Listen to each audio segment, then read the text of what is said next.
Assalamualaikum warahmatullahi wabarakatuh. Perkenalkan, nama saya Isnia Sanisabala. Saya dari jurusan Logistik Perdagangan Internasional kelas 2A Malang. Di sini saya akan menjelaskan tentang laporan analisis laporan keuangan perusahaan manufaktur PT Barito Pacific Tbk. Yang pertama itu ada gambaran umum perusahaan, yaitu PT Barito Pacific Tbk didirikan pada 4 April 1979 dengan nama PT Bumi Raya Puramas Kalimantan dan dimulai beroperasi secara komersial pada tahun 1983 dengan pabrik yang berada di Jelapat, Banjarmasin, Kalimantan. PT Barito Pacific Tbk merupakan perusahaan yang bergerak di bidang sektor sumber budaya alam yang terdiversifikasi dan terintegrasi. PT Barito Pacific Tbk didirikan pada tahun 1979 oleh Prajogo Pangestu, yang dimana perusahaan ini merupakan perusahaan publik di bidang sektor petrokimia dan energi yang tercatat pada Bursa Efek Indonesia. Saat ini, Barito Pacific berfokus untuk melakukan ekspansi di bidang petrokimia melalui proyek pembangunan kompleks petrokimia kedua di Indonesia dan melalui eksplorasi energi panas bumi. PT Barito Pacific Tbk, kegiatan bisnis perusahaan ini dikelompokkan dalam 4 segmen, yaitu petrokimia, pembuatan produk dari kayu, properti, dan perkebunan. Berdasarkan anggaran dasar perusahaan, ruang lingkup kegiatan PT Barito Pacific Tbk bergerak dalam bidang kehutanan, perkebunan, pertambangan, industri, properti, perdagangan, energi terbarukan, dan transportasi. Saat ini, PT Barito Pacific Tbk sedang berusaha fokus dalam bidang kehutanan, petrokimia, properti, dan perkebunan yang sedang mengembangkan lini usaha tambang dan energi ke dalam sebuah perusahaan sumber daya yang terdiversifikasi. Berikut beberapa lini bisnis yang dimiliki oleh PT Barito Pacific Tbk, yaitu yang pertama petrochemical, energi, properti, logistik produksi lab, dan lain-lain. Berdasarkan uraian dari gambaran umum di atas,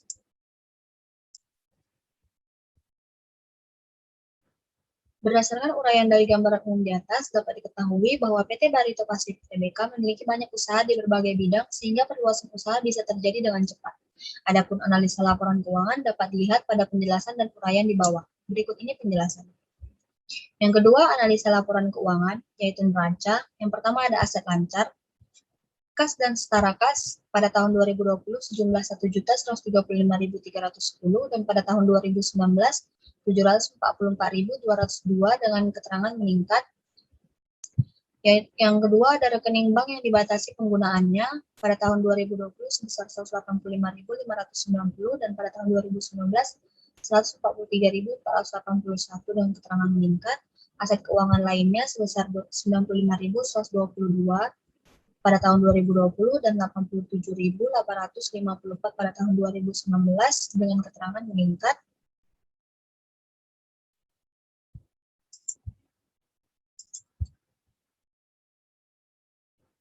Lalu ada piutang usaha sebesar 225.314 pada tahun 2020 dan 260.843 pada tahun 2019 dengan keterangan menurun.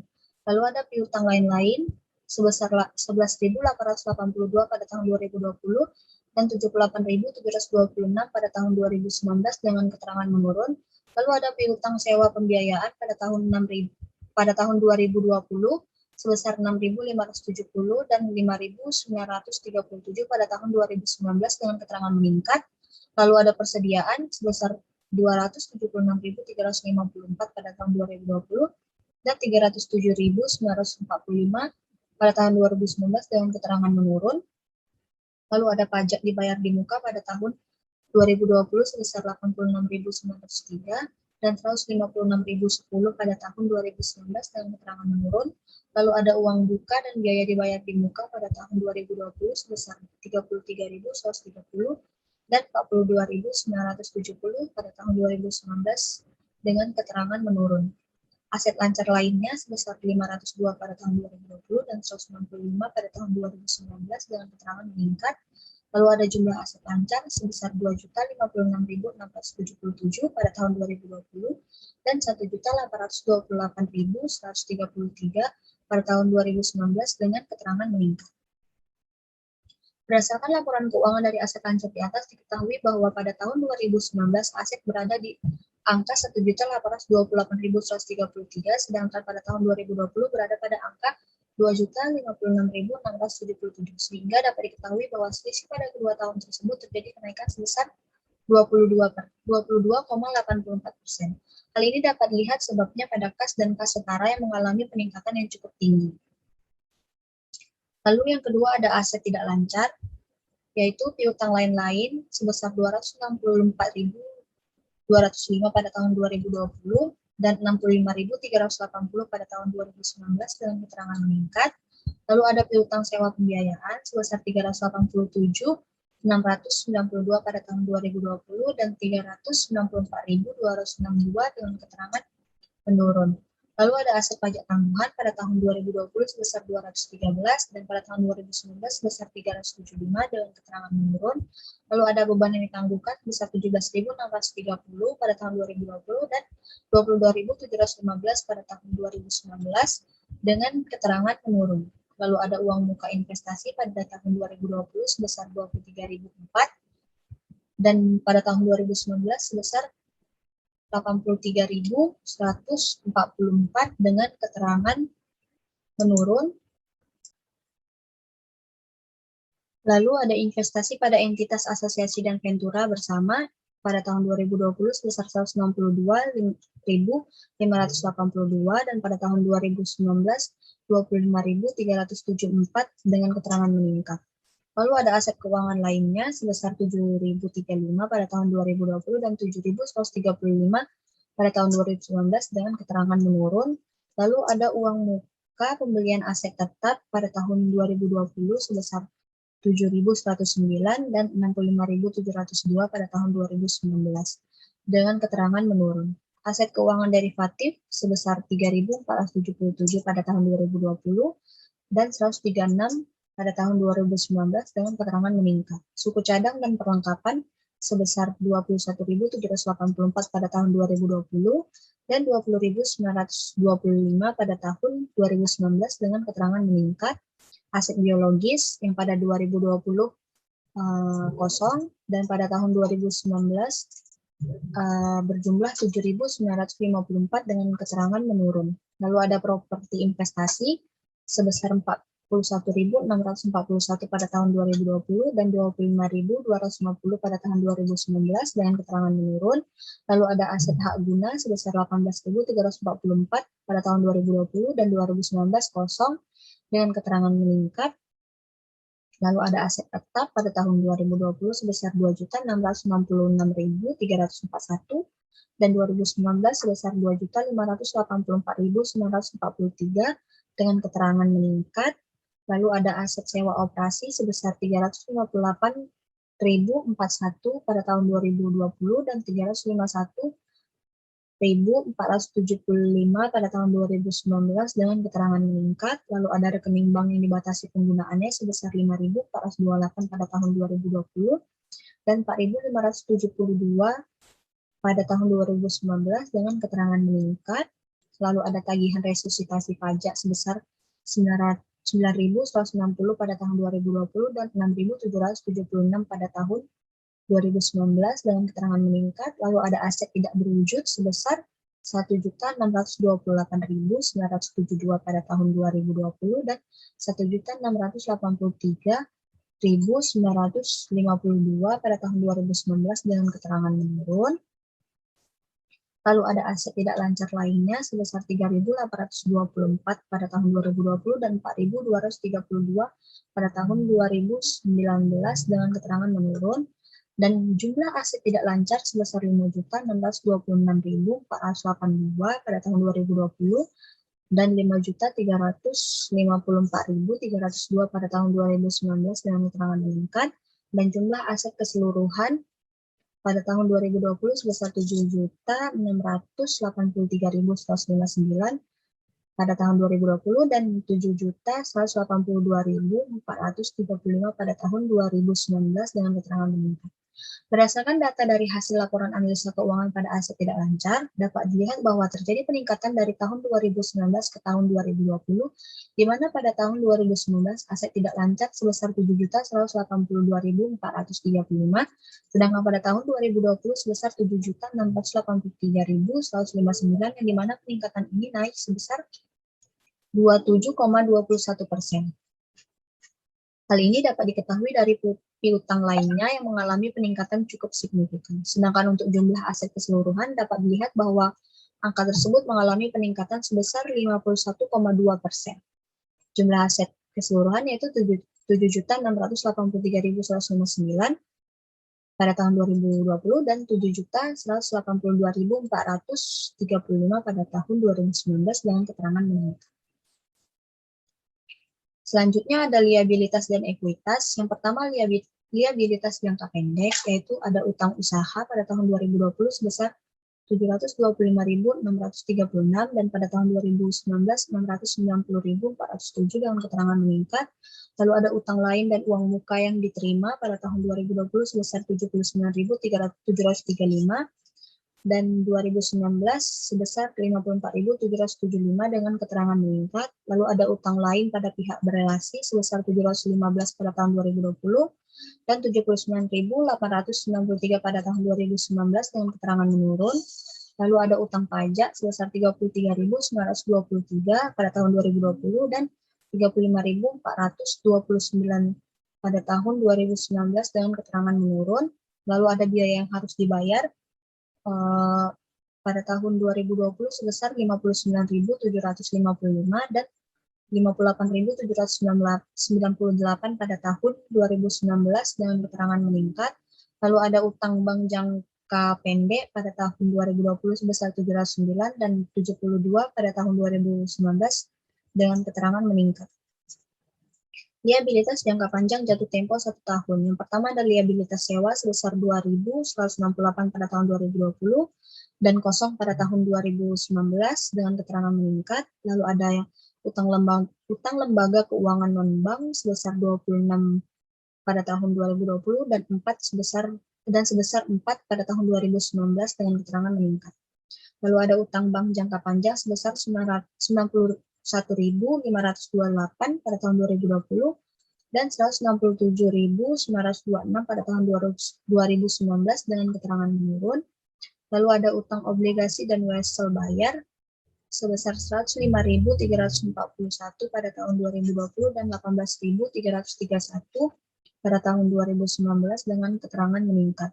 Jumlah liabilitas jangka pendek pada tahun 2020 sebesar 1.009.536 dan 1.105.635 pada tahun 2019 dengan keterangan menurun.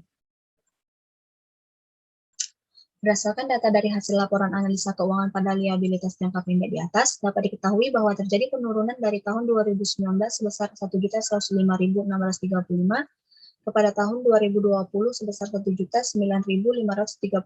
Persentase dari penurunan ini adalah sebesar 9,60%, yang dimana penurunan ini dapat dilihat dari utang lain pada pihak berelasi. Lalu ada liabilitas jangka panjang, yaitu ada liabilitas pajak tangguhan sebesar 865.894 pada tahun 2020 dan 899.861 pada tahun 2019 dengan keterangan menurun. Lalu ada liabilitas kontrak sebesar 17.634 pada tahun 2020 dan kosong pada tahun 2019 dengan keterangan meningkat. Lalu ada liabilitas jangka panjang. Yang pertama liabilitas sewa sebesar 7.835 pada tahun 2020 dan kosong pada tahun 2019 dengan keterangan meningkat. Lalu ada utang lembaga keuangan non-bank sebesar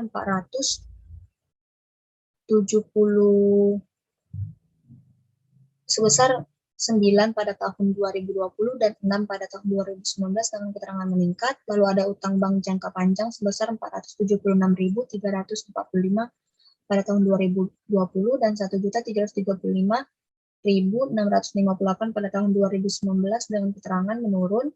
Lalu ada utang obligasi dan wesel bayar pada tahun 2020 sebesar 2.196.056 dan pada tahun 2019 sebesar 1.013.663 dengan keterangan meningkat. Lalu liabilitas keuangan derivatif sebesar 5.422 pada tahun 2020 dan 11.384 pada tahun 2019 dengan keterangan menurun. Lalu ada liabilitas imbalan kerja sebesar 60.844 pada tahun 2020 dan 57.696 pada tahun 2019 dengan keterangan meningkat.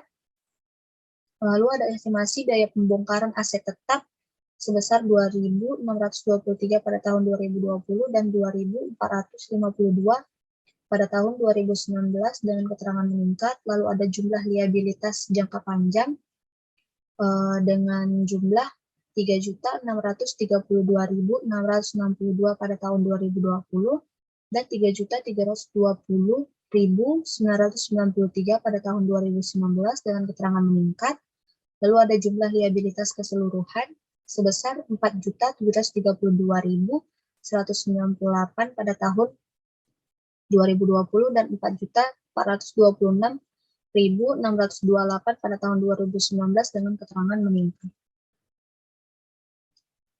Berdasarkan data dari hasil laporan analisa keuangan dari liabilitas jangka panjang, terlihat bahwa pada tahun 2019 menunjukkan angka 4.426.628, sedangkan pada tahun 2020 terlihat berada pada angka 4.732.198. Sehingga hal ini dapat dilihat bahwa data tersebut mengalami peningkatan sebesar 31,16%, di mana selama setahun tersebut peningkatan ini dapat dilihat pada utang obligasi dan waspada. Sedangkan untuk jumlah liabilitas keseluruhan pun mengalami peningkatan yang baik, yaitu pada tahun 2019 menunjukkan angka 4.426.628, sedangkan pada tahun 2020 menunjukkan angka 4.732.198 dan hal ini menunjukkan peningkatan sebesar 31,5%. Lalu ada ekuitas, yaitu yang pertama ekuitas yang didistribusikan pada pemilik entitas induk sebesar 96.177 pada tahun 2020 dan 127.718 pada tahun 2019 dengan keterangan menurun. Lalu ada komponen ekuitas lainnya sebesar 135.942 pada tahun 2020 dan 135.942 pada tahun 2019 dengan keterangan tetap. Lalu ada penghasilan komprehensif lainnya sebesar 92.305 pada tahun 2020 dan 210.635 pada tahun 2019 dengan keterangan menurun. Lalu ada modal ditempatkan dan di-store penuh pada tahun 2020 sebesar 978.875 dan pada tahun 2019 sebesar 948.025 dengan keterangan meningkat. Lalu ada ditentukan penggunaannya pada tahun 2020 sebesar 2.550 dan 2019 sebesar 2.100 dengan keterangan meningkat. Lalu ada tidak ditentukan penggunaannya pada tahun 2020 sebesar 214.378 dan 180.445 pada tahun 2019 dengan keterangan meningkat. Lalu ada dikurangi biaya perolehan saham treasure pada tahun 2020 sebesar 10.607 dan 8.041 pada tahun 2019 dengan keterangan meningkat. Lalu ada jumlah ekuitas yang didistribusikan pada pemilik entitas induk sebesar 1.325.010 pada tahun 2020 dan 1.175.536 pada tahun 2019 dengan keterangan meningkat. Lalu ada kepentingan non-pengendali sebesar 1.625.951 pada tahun 2020 dan 1.580.271 pada tahun 2019 dengan keterangan meningkat. Lalu ada jumlah ekuitas sebesar 2.950.961 pada tahun 2020 dan 2.755.807 pada tahun 2019 dengan keterangan meningkat. Lalu ada jumlah liabilitas dan ekuitas sebesar 7.683.159 pada tahun 2020 dan 7.182.435 pada tahun 2019 dengan keterangan meningkat. Berdasarkan dari data analisa laporan keuangan pada ekuitas, dapat dilihat bahwa pada satu tahun tersebut mengalami peningkatan yang dapat dilihat pada tahun 2019 dengan sebesar 7.182.435, sedangkan pada tahun 2020 sebesar 7.683.159. Sehingga hal ini menunjukkan peningkatan sebesar 20,1%, yang dimana hal ini dapat dilihat dari jumlah ekuitas yang didistribusikan pada pemilik entitas induk. Sedangkan untuk jumlah liabilitas dan ekuitas secara keseluruhan pun mengalami peningkatan, yaitu sebesar 50%. Selanjutnya adalah laporan laba rugi. Yang pertama ada pendapatan, yaitu pada tahun 2020 sebesar 2.334.170 dan pada tahun 2019 sebesar 2.402.466 dengan keterangan menurun. Lalu ada beban pokok pendapatan dan beban langsung sebesar 1.750.773 pada tahun 2020 dan 1.823.015 pada tahun 2019 dengan keterangan menurun. Lalu ada laba kotor sebesar 583.397 pada tahun 2020 dan 579.451 pada tahun 2019 dengan keterangan meningkat. Lalu ada laba sebelum pajak sebesar 244.472 pada tahun 2020 dan 276.669 pada tahun 2019 dengan keterangan menurun. Lalu ada beban pajak penghasilan pada tahun 2020 sebesar 103.089 dan 139.289 pada tahun 2019 dengan keterangan menurun. Lalu ada laba bersih sebesar 141.383 pada tahun 2020 dan 137.380 pada tahun 2019 dengan keterangan meningkat.